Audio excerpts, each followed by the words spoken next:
Hello and let's start learning Vim. Vim has two basic modes. One is insert mode, in which you write text as if in normal text editor.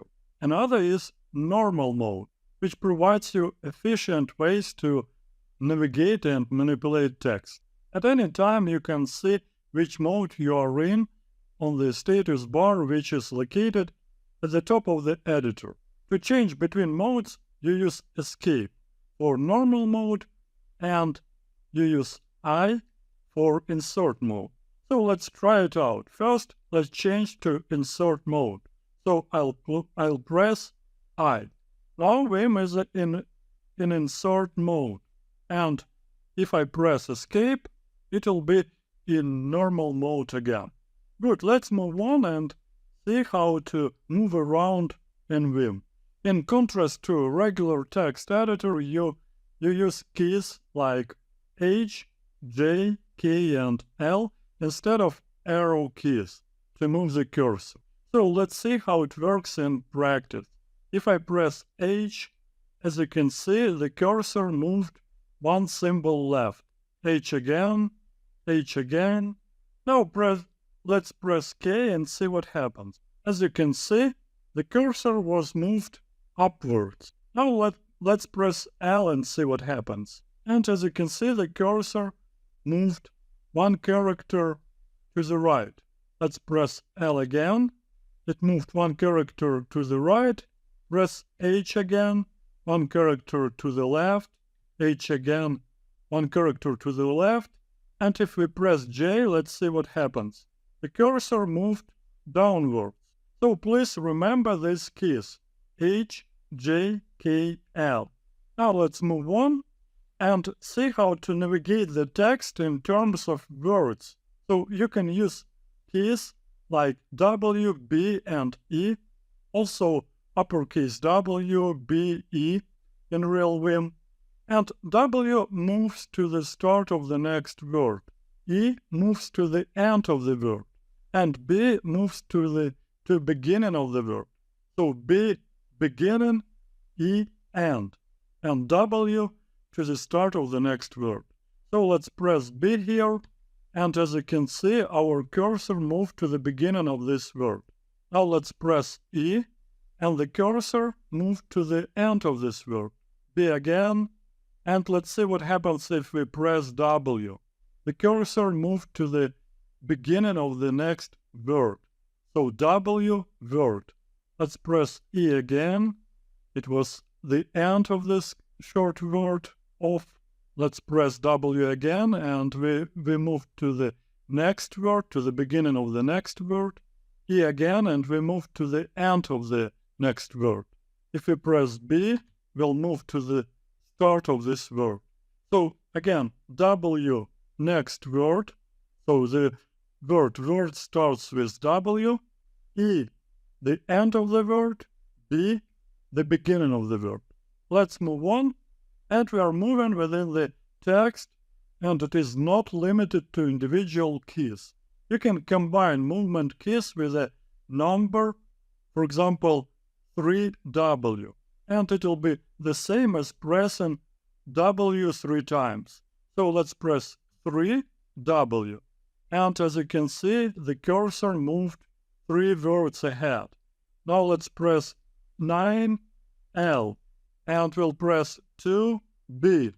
So that's how you can add numbers to W, E, and B. Now, you can insert text multiple times. For example, an underline of a header might consist of 30 dashes. And if we press 30 I dash and escape, there will no need to press dash 30 times. Let's try it out. Let's insert go 3 times. So I'll press 3, I, G, and O, and press escape. As you can see, we've got go inserted 3 times. Now, to find and move to the next or previous occurrence of a character, use F and uppercase F. For example, F O finds next O. You can combine f with a number. For example, you can find third occurrence of q with 3fq. So let's press F, W, F, S, 3, F, Q, and that's how you can find and move to the next or previous occurrence of a character. Now, in text that is structured with parentheses or brackets, parentheses or curly brackets or square brackets, use percent to jump to the matching parentheses or brackets. So let's try press percent. For this we press Shift and 5. Again, let's press Shift and 5, and we found another parenthesis. To reach the beginning of a line, we can press 0. For the end of the line, we can press dollar character. So let's press 0, and as you can see, the cursor is in the beginning of this line. And if we press dollar, for this we press Shift 4, and we are at the end of the line. Again, 0, beginning. Now we can find the occurrence of the word under cursor with asterisk, and the previous with hash. Let's press asterisk first. Asterisk again, and now let's search for the previous occurrence.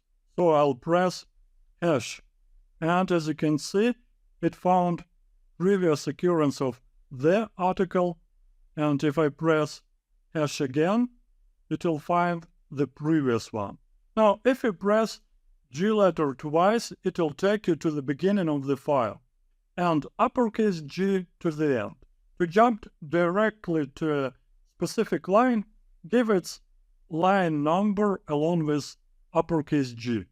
Now let's go to the beginning of this screen with pressing G twice. And as you can see, the cursor is in the beginning of this file. And if we press uppercase G, will appear on the end of this file. Now let's go to line 2 with 2 uppercase G. So I'll press 2 uppercase G. And the cursor will be at line 2. Now we can search text, which is a vital part of any text editor.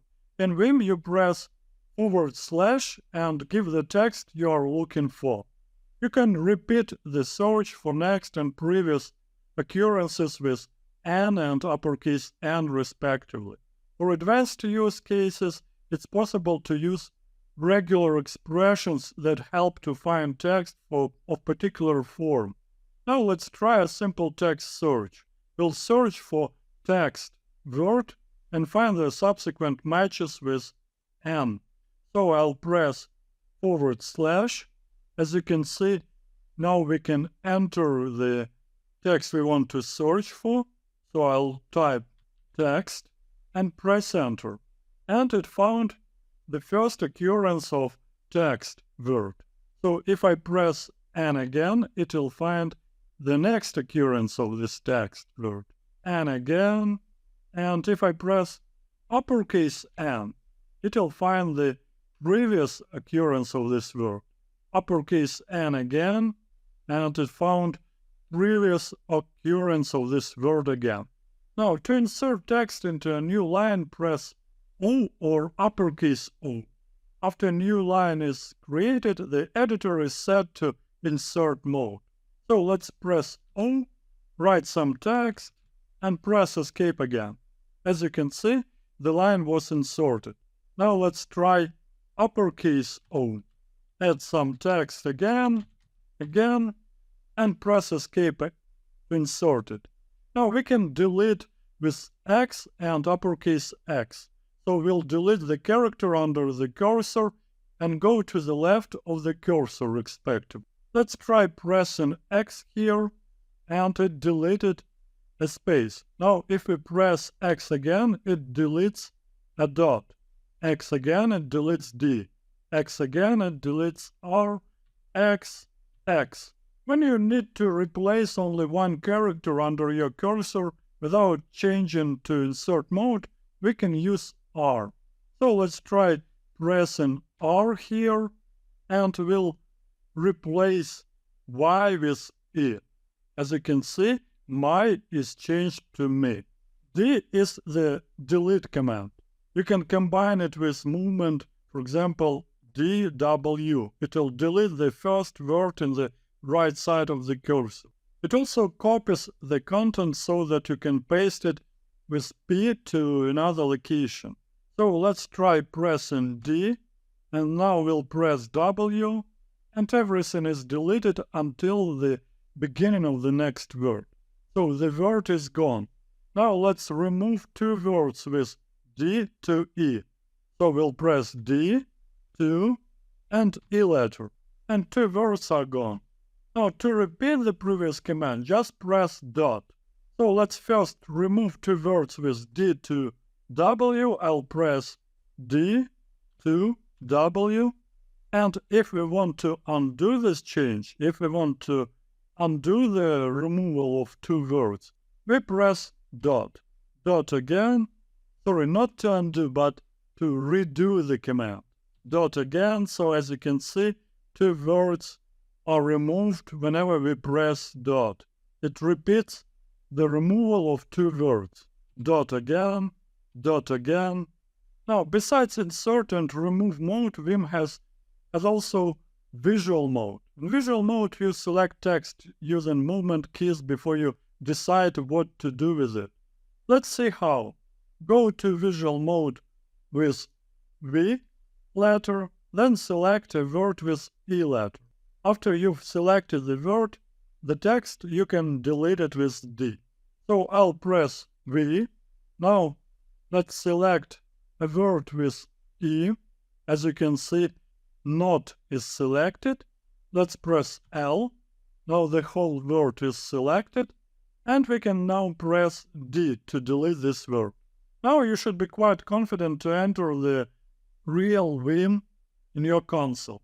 Most important commands to remember are :W, that will save your file, :Q, that will quit Vim, and :Q, exclamation mark, that will quit without saving. Also, don't panic if you make a mistake. Press U for undo the change, and Ctrl plus uppercase R for redo.